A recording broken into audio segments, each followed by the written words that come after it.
kas räägiks natuke ka andestusest, andeks andmisest, kas igat asja on võimalik andeks anda ja kuidas seda andestamise protsessi läbi viia, nii et see tõesti oleks päris?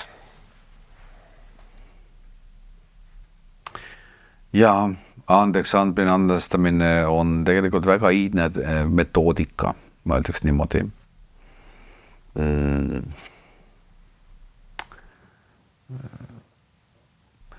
Mida see minu jaoks tähendab? Minu jaoks tähendab see seda, et keegi on teinud mulle haiget. Ja ma pean kuidagi sellest nagu üle saama. Ja andestamise juures on tüüpiliselt tegemist kellegi teisega. Ehk andeks võib anda ka iseendale, aga see on nonsense tõelise mina valguses. Nii et ikkagi on siin oluline see, kes on seda teinud. Kui seda on teinud sinu enda mõtted ja emotsioonid sulle endale, lõin vastu sõrme haamriga, eks ole, anna andeks, lolli pannud tähele, eks ole. No okei, see töötab ka. Aga ilmselt on siin nagu suuremad asjad, millest me räägime. Andeks andmine näitab alati seda, et on keegi süüdi, keegi. Ja me peame temaga midagi tegema, et ta enam ei häiriks.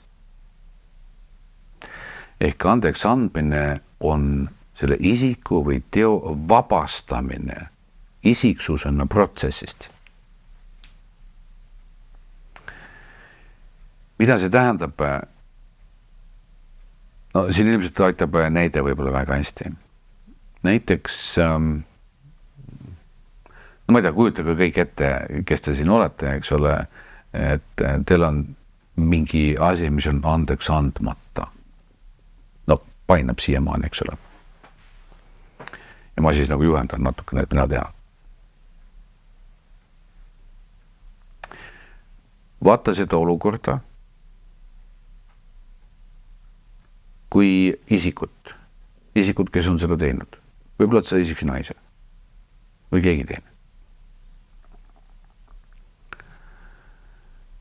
Et taanda see isik sealt, lase tal laustuda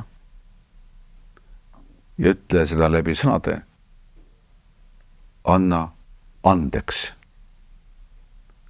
Ehk see anna andeks tähendab taanda see isik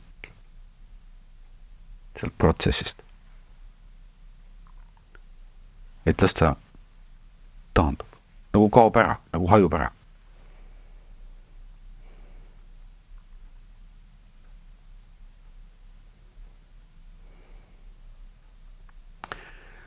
Kui see on niimoodi toimunud, siis sa tunned kergendust.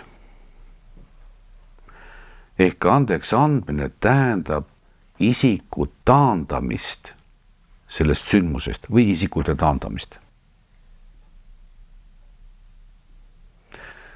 Andeks andmine, see ei ole inimlik andeks andmine, kus ma palun vabandust ja nii edasi, see on kõrgema järgu andeks andmise tehnoloogia, mis põhineb Jumala mitteteadmisel. Ehk Jumala mitteteadmine tähendab maailma, kus asuvad isikud. Jumala teadmine tähendab maailma, milles on ainult üks isik, kes on Jumal. Ja ta on isetu. Nii et andeks andmine, nagu te seda tegite, tähendab, anna mulle andeks, et ma võtsin sinust ehk Jumalast välja midagi ja tegin sellest ühe isiku, kes tegi mulle midagi, võib-olla ma ise see isik. Ja ma taandan või laustan siit selle isiku, et Jumala isik, kõikjal oleva Jumalana, saaks taastatud.